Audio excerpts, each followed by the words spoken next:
Bienvenue sur Page à Page et merci d'être au rendez-vous pour un nouvel épisode.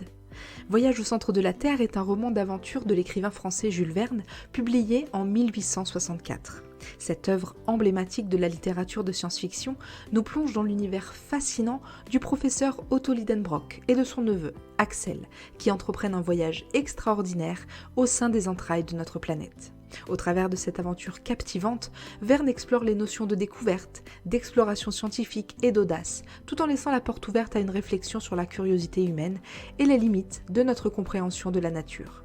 Dans cette analyse, nous plongerons plus profondément dans les thèmes, les personnages et le style narratif de ce classique de la littérature pour en comprendre toute la richesse et la pertinence à travers les siècles. Au premier chapitre, nous apprenons que le narrateur, Axel, vit avec son oncle, le professeur Lidenbrock, dans une grande maison ancienne à Hambourg, en Allemagne, avec la cuisinière Martha et la filleule de Lidenbrock. Celui-ci a remplacé le père décédé d'Axel et nourrit l'intérêt d'Axel pour la science avec un accent particulier sur la minéralogie et la géologie. Lidenbrock est professeur de minéralogie à Hambourg. Axel le décrit comme un érudit avare, plus intéressé par sa propre édification qu'à l'instruction de ses élèves. Pourtant, malgré le caractère tumultueux de Lidenbrock, lui et son neveu s'entendent bien. Un jour, Lidenbrock entre dans la maison, se précipite dans son bureau et crie à Axel de le rejoindre. Alors au second chapitre, Axel entre dans le bureau du professeur. Lidenbrock explique qu'il a trouvé un livre ancien, écrit dans une vieille écriture islandaise appelée runique. Le livre contient un petit morceau de parchemin dans une écriture similaire. Lidenbrock est convaincu que le parchemin recèle un secret important pour la science. Alors qu'Axel descend dîner, Lidenbrock reste cloîtré dans son bureau pour s'atteler à la traduction. Et il finira par rappeler son neveu d'un ton surexcité par la découverte qu'il vient de faire. Au troisième chapitre, le professeur Lidenbrock révèle à Axel qu'il a identifié l'écriture runique utilisée sur le parchemin.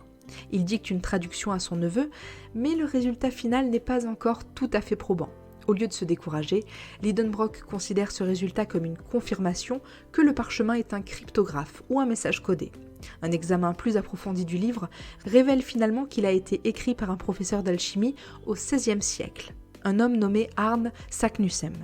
Lidenbrock est déterminé à ce que ni lui ni Axel ne mangent ou ne dorment jusqu'à ce que la traduction soit terminée. Alors Axel se résigne à l'aider.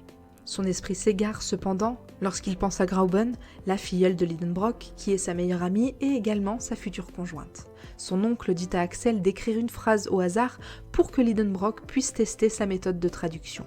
Involontairement, Axel écrit une phrase proclamant son amour pour Grauben. Jusqu'à présent, Lidenbrock ignorait les sentiments de son neveu pour sa filleule. Il est surpris par la phrase, mais il reporte rapidement son attention sur le parchemin. Après l'échec de la tentative, il quitte la maison en trombe, à la grande confusion de son neveu. Au quatrième chapitre, la cuisinière Martha est bouleversée par la nouvelle que ni le professeur ni Axel ne mangeront tant qu'ils n'auront pas traduit le parchemin. Alors Axel décide que la seule chose à faire est de traduire le document le plus rapidement possible. Il trouve des mots dans plusieurs langues, dont l'hébreu, le français et le latin, lorsqu'il réorganise les lettres sur le parchemin. Juste au moment où il est sur le point d'abandonner, il regarde la transcription du court passage de l'autre côté du papier. Et il se rend compte en réalité que le texte est écrit à l'envers. Le message caché bouleverse Axel, au point qu'il envisage de brûler le parchemin. Il est certain que les connaissances contenues dans ce morceau de papier pourraient s'avérer être la ruine de son oncle, ainsi que de lui-même. Mais Lidenbrock retourne à son bureau avant qu'Axel ne puisse mettre son plan à exécution. Alors finalement, au chapitre 5, Axel pose le parchemin sur la table. Il regarde pendant des heures le professeur lutter pour déchiffrer le code. Axel finit par s'endormir pendant que son oncle continue de travailler. Et le lendemain après-midi, Axel cède, affamé et inquiet pour la santé de son oncle. Il révèle ce qu'il a trouvé à Lidenbrock. Le document codé décrit comment atteindre le centre de la Terre. Arne Saknussemm affirme à la fin des instructions qu'il a personnellement accompli ce voyage. Alors le professeur décide immédiatement de suivre le chemin indiqué, ce qui est exactement ce que redoutait Axel. Au chapitre 6, le professeur et Axel dînent avant de reprendre leur discussion sur le parchemin et ses implications. Selon les instructions d'Arne Saknussemm, la route vers le centre de la Terre se trouve à l'intérieur d'un volcan éteint. L'un des multiples cratères du volcan s'étendrait jusqu'au noyau terrestre. Axel tente de convaincre le professeur que le document est probablement un faux ou une blague soigneusement élaborée, mais le professeur rejette ses objections et Axel passe à une série d'objections scientifiques liées au voyage proposé. Il soutient qu'aucun tunnel ne peut atteindre le centre de la Terre et que même si cela était le cas, la température sous la croûte terrestre les tuerait, tout simplement. Lidenbrock insiste sur le fait que le centre de la Terre ne peut pas se trouver à des températures aussi extrêmes, sinon la vie à la surface serait détruite. Axel se retrouve rattrapé par l'enthousiasme de son oncle et il accepte d'entreprendre l'expédition avec le professeur. En attendant, ils cacheront leur découverte. Au chapitre 7, Axel se promène et réfléchit aux implications du voyage à venir. Son enthousiasme s'estompe à mesure qu'il considère les nombreux risques de l'expédition. Il aperçoit Grauben et se dépêche de la rattraper. Au cours de leur promenade ensemble, Axel décrit le parchemin et le plan du professeur pour suivre son chemin jusqu'au centre de la Terre. À sa grande surprise, Grauben soutient pleinement l'expédition. Elle aussi est fascinée par la géologie et elle aimerait pouvoir rejoindre Axel et son oncle lors du voyage. Axel aurait presque honte de sa propre hésitation face à son enthousiasme. Les encouragements de Grauben le convainquent finalement d'envisager au moins de participer à l'expédition. Cette nuit-là, le couple retourne chez le professeur. Ils sont surpris de trouver les lieux en pleine effervescence. Lidenbrock est pleinement engagé dans ses préparatifs de voyage et ceux d'Axel. Il informe Axel qu'ils partiront pour l'Islande après-demain, car le navire de Copenhague, au Danemark, vers l'Islande, ne fait le voyage qu'une fois par mois. Grauben aide Axel, très anxieux, à faire ses valises et continue de saluer son entreprise intrépide et celle du professeur. Axel fait de terribles cauchemars la veille de leur départ, et le matin, lui et Lidenbrock font leurs adieux à Grauben et à Martha. Ils quittent ensuite Hambourg pour Copenhague. Au chapitre 8, Axel et le professeur arrivent finalement au Danemark. À leur arrivée dans la ville, ils s'arrêtent brièvement à leur hôtel puis visitent le musée des Antiquités du Nord où ils rencontrent le conservateur, le professeur Thomsen. Ils lui disent qu'ils vont en Islande mais ne révèlent pas pourquoi. Ensuite, ils retrouvent le capitaine d'une goélette à destination de Reykjavik en Islande pour le 2 juin. Ils réservent leur voyage auprès du capitaine, qui leur facture le double du tarif normal après avoir constaté à quel point le professeur était désespéré d'atteindre sa destination. Avant leur départ, le professeur et Axel explorent Copenhague.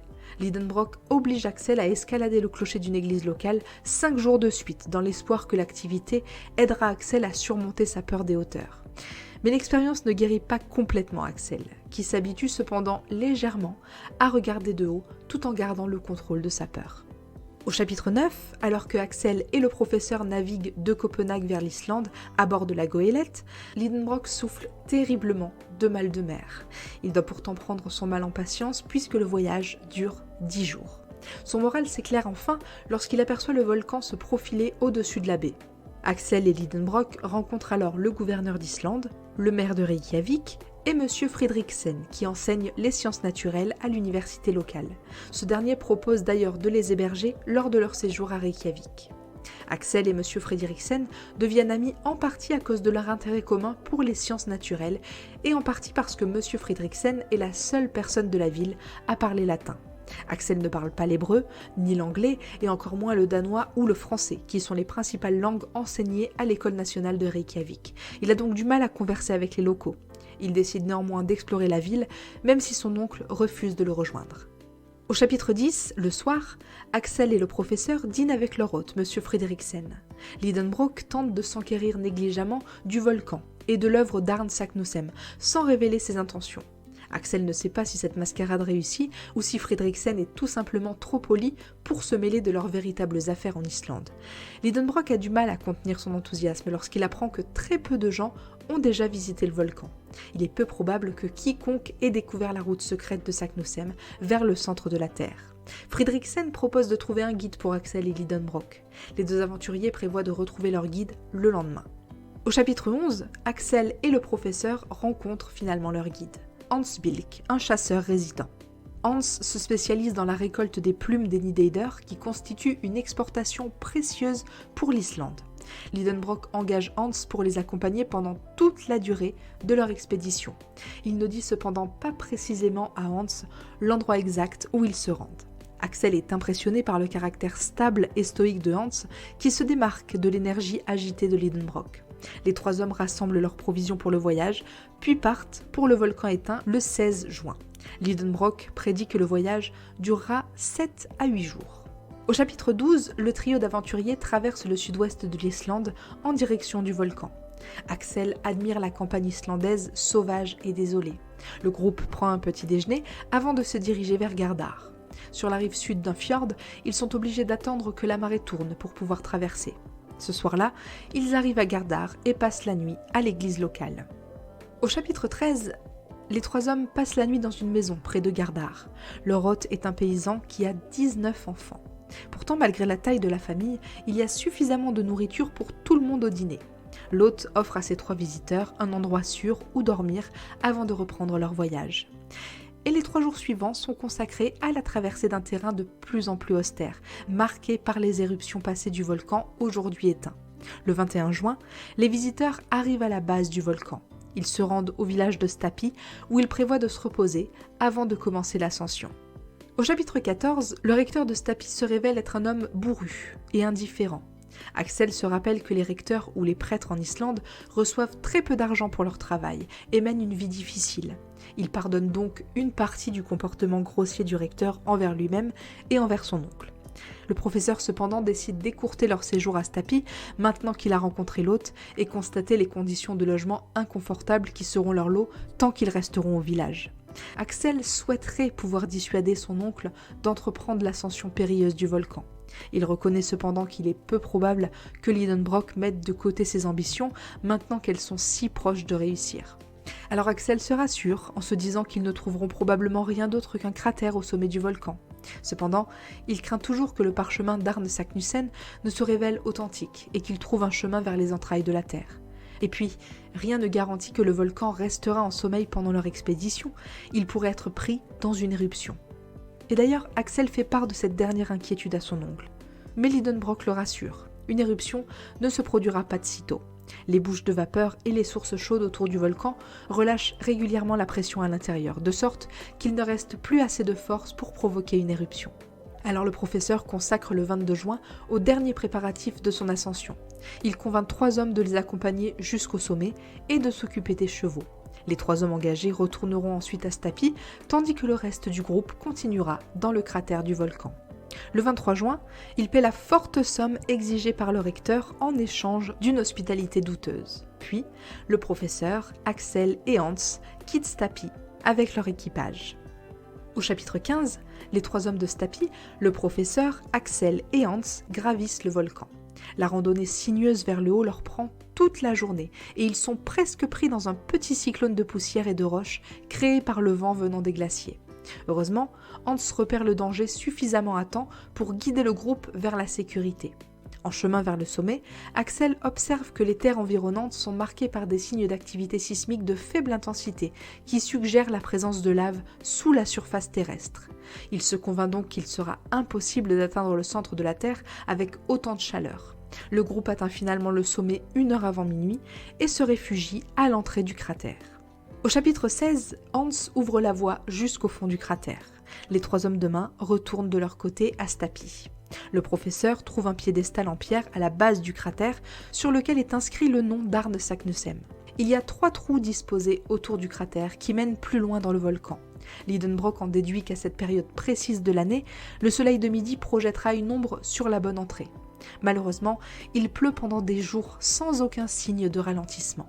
Axel commence à espérer que le moment désigné passera sans que la lumière du soleil ne tombe dans le cratère. Et puis finalement, le 29 juin, le soleil perce les nuages. L'ombre du piédestal indique le cratère du milieu comme étant le chemin correct. Lidenbrock proclame qu'ils vont désormais descendre au centre de la Terre. Et Hans accepte cette entreprise sans aucun signe de surprise ni d'inquiétude. Au chapitre 17, Axel, le professeur et Hans descendent la cheminée volcanique. Le processus leur prend toute la journée. Au début, Axel craint de tomber, et puis plus il passe de temps à descendre la roche volcanique, plus il se sent à l'aise avec le processus en grande partie mécanique. En outre, il est largement encouragé par l'acceptation sans réserve de l'entreprise par Hans. Il faut dire que Hans se révèle bien moins inquiet qu'Axel, qui a pourtant eu des semaines pour se préparer mentalement. Lidenbrock repère de son côté un passage au pied de la cheminée volcanique. Ils décident qu'ils l'emprunteront le lendemain matin. Alors Axel s'endort en observant les étoiles qui brillent au loin. Au chapitre 18, le trio s'engage dans le passage formé par la dernière éruption volcanique de 1229. Leurs lampes électriques éclairent de belles structures faites de lave refroidie qui réfléchissent la lumière. L'émerveillement d'Axel l'emporte sur sa peur. Au fur et à mesure que le groupe descend, Axel constate que la température augmente à peine. À 10 000 pieds sous le niveau de la mer, la température dans le passage n'est que de 59 degrés Fahrenheit. La prédiction du professeur selon laquelle la température de la Terre atteindra l'équilibre à mesure qu'elle s'approchera du noyau semble exacte.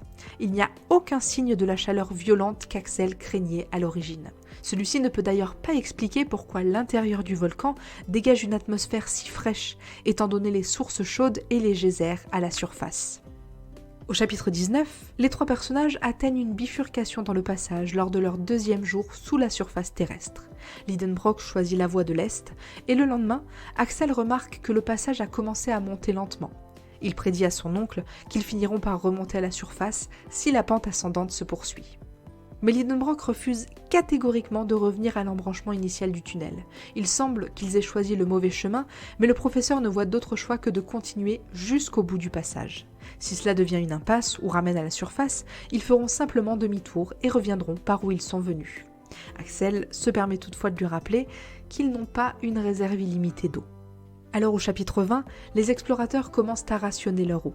Ils continuent le long du tunnel oriental qui traverse un important filon de charbon. Axel perd la notion du temps en réfléchissant à la manière dont la Terre a créé une si vaste réserve de carburant sur des milliers d'années. Il sent l'hydrogène gazeux et est soulagé qu'il porte des lampes électriques au lieu de torches.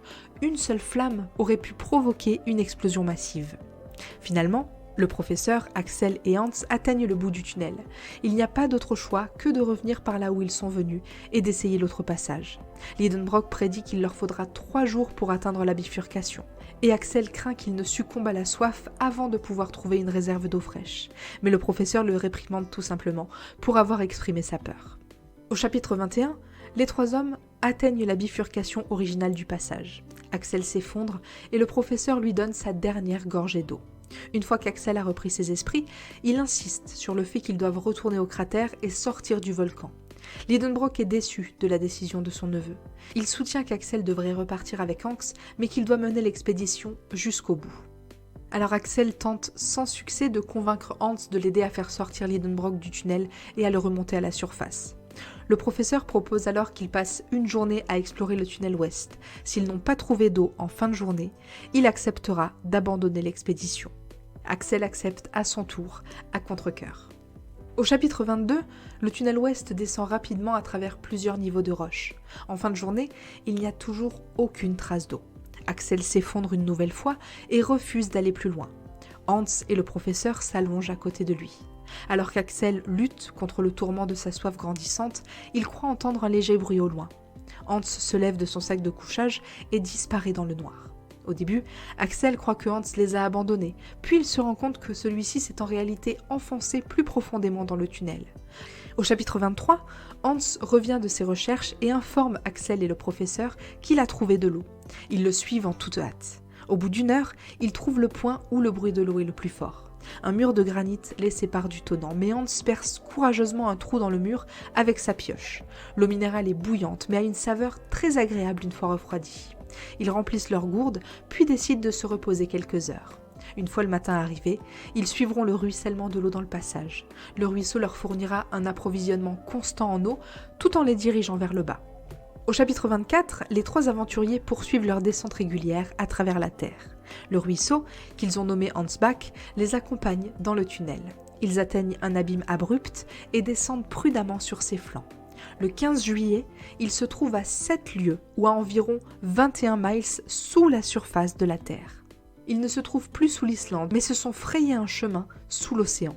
L'humeur d'Axel s'est considérablement améliorée maintenant qu'ils ont beaucoup d'eau, et ils pensent que leur succès est inévitable.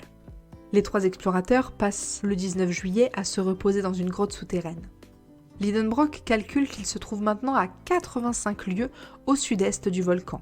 Ils ont probablement atteint les limites inférieures de la croûte terrestre, mais la température n'est encore que de 82 degrés Fahrenheit. Axel calcule qu'à leur rythme de descente actuel, il leur faudra plus de 5 ans pour atteindre le centre. Lidenbrock est furieux de cette prédiction, car cela signifie qu'ils ne pourront jamais terminer le voyage avec leur fourniture actuelle. Il insiste sur le fait que le tunnel finira par emprunter un chemin plus direct. Axel doute car Saknussemm ait réellement atteint le centre de la Terre. Saknussemm n'avait pas les outils dont disposent Axel et ses compagnons. Il lui aurait été donc impossible de mesurer exactement quand il avait atteint le centre. Mais Axel, cette fois, garde ses doutes pour lui. Au chapitre 26, le 7 août, Axel est distrait par un morceau de granit. Lorsqu'il lève les yeux après l'avoir examiné, il ne trouve ni le professeur ni Hans.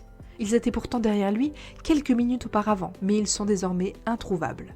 Axel tente de revenir sur ses pas, mais ne localise toujours aucun de ses compagnons. Il découvre alors qu'il a également perdu la trace du Hansbach. Le ruisseau a disparu. Au chapitre 27, Axel tente de retrouver le bon chemin. Il crie à son oncle et à Dieu pour obtenir de l'aide. Il espère au moins retrouver le ruisseau pour pouvoir le remonter jusqu'à la surface. Malheureusement, son chemin le mène dans une impasse. Il percute le fond du passage et endommage sa lampe. Lorsque la lumière s'éteint, il sombre dans un état de panique désespéré et se précipite dans le noir. Il se cogne la tête contre un rocher et finit par s'évanouir d'épuisement. Au chapitre 28, lorsqu'Axel reprend conscience, il entend un bruit au loin, comme une explosion suivie d'une voix. Il reconnaît que les voix doivent appartenir à ses compagnons et il découvre que le son est conduit le long de la paroi du tunnel. Il crie quelque chose à son oncle qui répond avec enthousiasme et soulagement. En mesurant le temps qu'il leur faut pour s'entendre, il détermine qu'ils sont distants d'un peu plus de 6 km. Axel commence alors à glisser le long du passage car il est trop faible pour marcher. La pente du tunnel augmente soudainement et sa glissade se transforme en une dégringolade incontrôlée. Le sol s'effondre sous lui et il tombe. L'impact le fait à nouveau perdre connaissance. Au chapitre 29, Axel se réveille en compagnie du professeur et de Hans. Lidenbrock est grandement soulagé de retrouver son neveu. La chute finale d'Axel l'a fait tomber dans la même galerie où se trouvaient les deux hommes. Ils l'ont récupéré et ont bandé sa tête blessée. Maintenant qu'ils sont à nouveau ensemble, Lidenbrock ordonne à Axel de se reposer. Le lendemain matin, Axel entend le bruit des vagues et suppose brièvement qu'ils sont revenus à la surface. Lidenbrock semble connaître l'origine du bruit, mais refuse de la donner à Axel. Il lui dit simplement qu'ils mettront les voiles dès que son neveu aura retrouvé ses forces. Cette nouvelle étonne Axel, et il refuse de se reposer jusqu'à ce qu'il ait vu ce que son oncle et Hans semblent avoir découvert. Alors au chapitre 30, le professeur conduit Axel au bord d'une vaste mer souterraine qu'il a baptisée la mer de Lidenbrock. La caverne est suffisamment large pour qu'Axel ne puisse pas voir l'autre côté et suffisamment haute pour qu'elle ait créé ses propres conditions météorologiques. Une lumière blanche et froide brille à travers les nuages intermittents. Axel théorise que la lumière doit être causée par l'électricité accumulée dans l'air, comme dans le cas des aurores boréales. Lui et son oncle marchent le long du rivage jusqu'à ce qu'ils trouvent une forêt de champignons aussi grands que des arbres. Lidenbrock montre des os parmi les champignons, ce qui suggère que des animaux vivaient dans la caverne à un moment donné.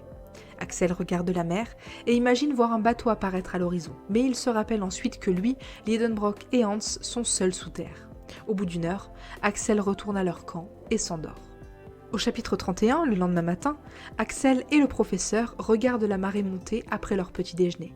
Lidenbrock observe que l'aiguille de la boussole tire désormais vers le nord au lieu de descendre vers le bas. Ce changement suggère qu'ils sont passés sous la section magnétique de la Terre. Heureusement, la boussole semble précise malgré cet ajustement du magnétisme. Pendant qu'Axel et Lidenbrock discutent de leurs diverses découvertes scientifiques, Hans construit un radeau avec du bois flotté éparpillé sur le bord de mer. La construction prend finalement 2 jours complets. Une fois terminé, le radeau est suffisamment grand pour accueillir les 3 hommes et leurs provisions. Alors au chapitre 32, ils traversent la mer de Lidenbrock. Sur la recommandation d'Axel, ils baptisent leur point de départ Port Grauben, d'après le nom de la fiancée d'Axel. Lidenbrock prédit qu'ils apercevront la rive opposée dans 24 heures. Axel prend la responsabilité de mettre à jour le carnet scientifique de leur expédition. Hans pêche depuis le radeau et attrape une espèce de poisson que l'on croyait autrefois éteinte. Ils capturent ensuite plusieurs spécimens qu'ils ajoutent à leur réserve de nourriture. Alors que le radeau avance régulièrement sur la mer, Axel s'interroge à voix haute sur le but de la vie. Lidenbrock le rassure en prédisant qu'ils verront bientôt la terre ferme.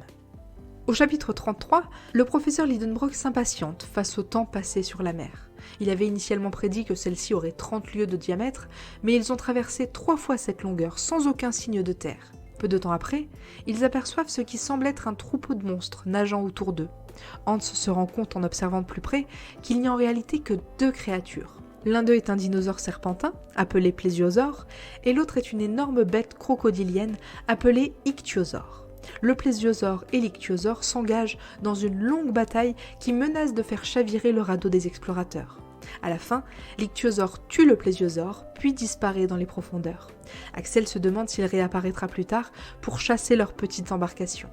Mais finalement, l'ichthyosaure ne réapparaît pas. Et au chapitre 34, le lendemain, Axel suppose qu'ils ont quitté son territoire. Le 20 août, Axel entend un rugissement lointain et il craint qu'il ne s'approche d'une cascade. Hans aperçoit alors une forme massive dans l'eau à côté d'un panache d'eau montant. Axel tente alors de convaincre le professeur de changer le cap du radeau et envisage même une véritable mutinerie lorsque son oncle refuse catégoriquement. Hans identifie la forme comme une île. Le panache d'eau à côté de l'île est provoqué par un geyser semblable à ceux que l'on trouve à la surface de l'Islande, sauf qu'il est beaucoup plus grand. Hans dirige le radeau vers l'extrémité de l'île la plus éloignée du geyser. Lidenbrock donne à la petite île le nom d'Axel. À ce stade de leur voyage, ils ont parcouru plus de 1800 miles et se trouvent maintenant quelque part sous l'Angleterre. Au chapitre 35, le radeau et ses occupants sont pris dans une terrible tempête qui dure plusieurs jours. Le professeur convainc Axel et Hans de laisser la voile relevée pour que le vent puisse les emporter. À un moment donné, ce qui semble être une boule de foudre atterrit sur le radeau, électrocutant presque Axel. Lidenbrock, Hans et Axel s'attachent alors au radeau pour éviter d'être emportés par-dessus bord. Finalement, la tempête pousse le radeau contre un rivage rocheux. Au chapitre 36, Hans empêche Axel de tomber à la mer lors de la collision du radeau avec le rivage. Il transporte Axel en sécurité, puis retourne au radeau échoué pour sauver leurs provisions. Axel et le professeur s'endorment dans l'abri partiel offert par un amas de rochers. La tempête s'est calmée lorsqu'ils s'éveillent le lendemain matin. Lidenbrock est de bonne humeur. Il croit que la tempête les a emportés tout le long de la mer et les a déposés sur la rive opposée. Selon lui, il dispose de suffisamment de provisions pour le reste du voyage, même si Axel doute des calculs de son oncle. Ils consultent alors la boussole et en déduisent finalement que la tempête les a repoussés vers le même rivage que Port Grauben. Alors, au chapitre 37, le professeur insiste sur le fait qu'ils doivent commencer leur deuxième voyage à travers les mers. Il ignore les protestations d'Axel, selon lesquelles cette ligne d'action serait suicidaire compte tenu de la diminution de leurs approvisionnements et des dégâts déjà causés à leur radeau. Ils n'ont toujours aucune idée de la largeur de la mer et le voyage pourrait les mettre en contact avec une autre tempête ou une autre bête monstrueuse telle que l'ichthyosaure. Lidenbrock est néanmoins déterminé à poursuivre l'expédition. Ils décident cependant de retarder leur départ suffisamment longtemps pour faire un relevé plus complet des environs. Lidenbrock et Axel s'éloignent de la mer en direction des falaises rocheuses. Ils suivent ensuite la ligne des falaises jusqu'à tomber sur un vaste dépôt de restes fossilisés laissés là par des centaines d'espèces différentes. Cette découverte paléontologique est sans précédent dans l'histoire et Lidenbrock et Axel sont stupéfaits. Puis, Lidenbrock aperçoit un crâne humain au milieu des os de ptérodactyles, de mastodontes et d'autres animaux disparus depuis longtemps. Il souhaite à haute voix qu'ils aient avec eux les zoologistes français Henri Milne-Edwards et Jean-Louis Armand de Quatrefages pour assister à cette découverte capitale. Au chapitre 38, en examinant de plus près le dépôt de fossiles, le professeur et Axel découvrent un corps parfaitement conservé que Lidenbrock interprète comme une preuve irréfutable que les humains préhistoriques vivaient aux côtés des dinosaures. Alors que Lidenbrock examine le corps, il se lance dans une conférence comme s'il était de retour à son université et présentait le fruit de son voyage à ses contemporains. Il affirme que les restes humains proviennent d'un individu de race blanche décédé il y a des milliers d'années. Axel et Lidenbrock continuent de trouver plusieurs corps parmi les os de bêtes préhistoriques. Axel se demande d'ailleurs si ces corps signifient que des hommes vivent encore aujourd'hui dans les profondeurs de la Terre. Au chapitre 39, Axel et le professeur passent devant le cimetière préhistorique et pénètrent dans une forêt de conifères et de palmiers. La forêt est brillamment éclairée par la lumière électrique qui remplit l'air au-dessus de leur tête. Toutes les plantes sont dans des tons de brun et de gris, car ils n'utilisent pas la lumière du soleil comme source d'énergie et n'ont donc pas besoin de chlorophylle dans leurs feuilles. Les explorateurs aperçoivent un troupeau de mastodontes qui paissent dans la forêt sous l'œil vigilant d'une grande créature humanoïde. Le berger mesure au moins 12 pieds de haut et a des traits rugueux en partie cachés par une épaisse crinière de cheveux. Axel est terrifié et convainc Lidenbrock de se retirer dans la forêt. En retournant au radeau, Axel tente de déterminer leur emplacement exact le long du rivage. Il croit brièvement reconnaître Port Graüben au loin, mais les terres environnantes ne lui sont pas connues. Lidenbrock et Axel tombent alors sur un poignard rouillé sur la plage. Après l'avoir examiné de près, Lidenbrock décide que le couteau a entre 100 et 300 ans et que la lame servait à tailler les pierres.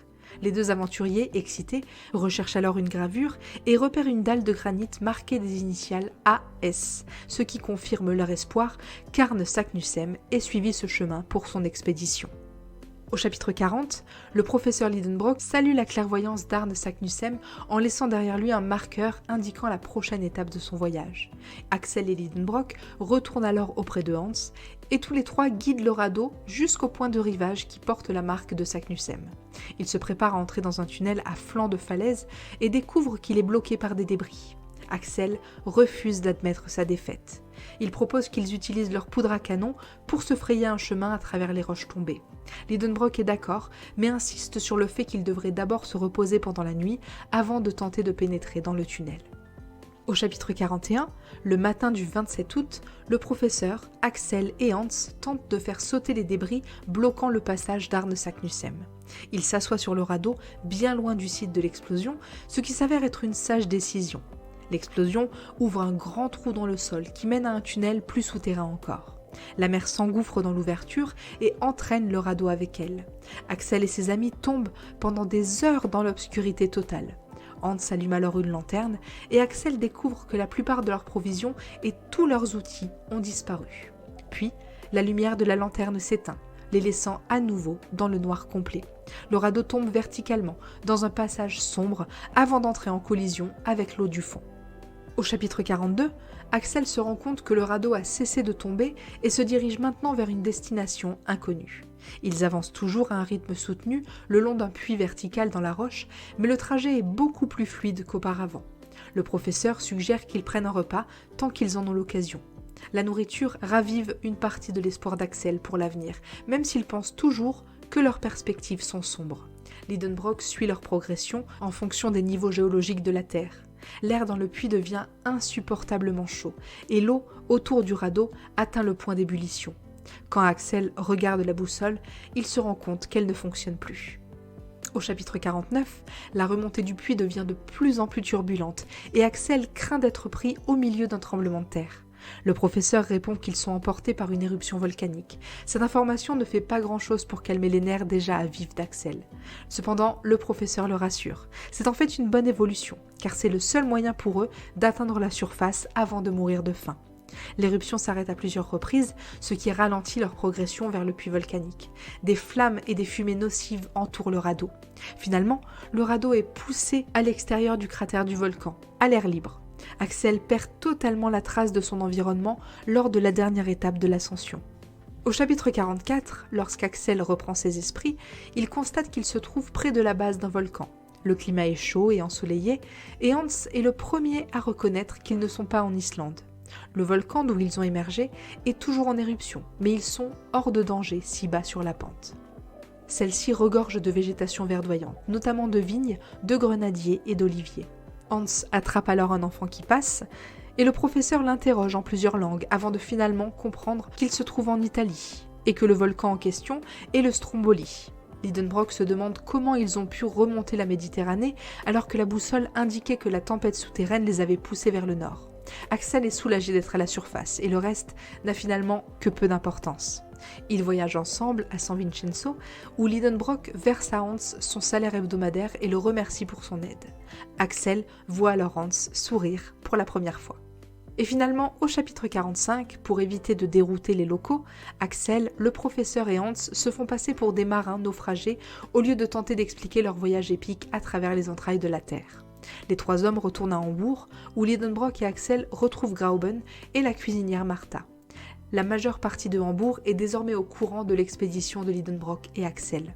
Certaines personnes cependant refusent de croire le récit de leurs aventures, mais d'autres scientifiques les félicitent de s'être sacrifiés au nom de la science.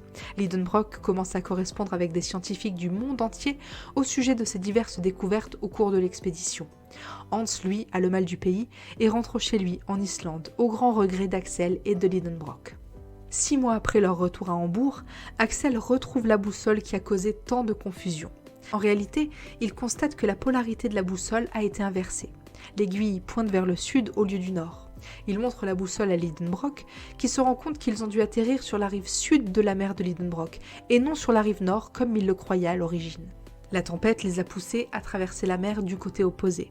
Finalement, leur voyage en mer n'a pas été vain.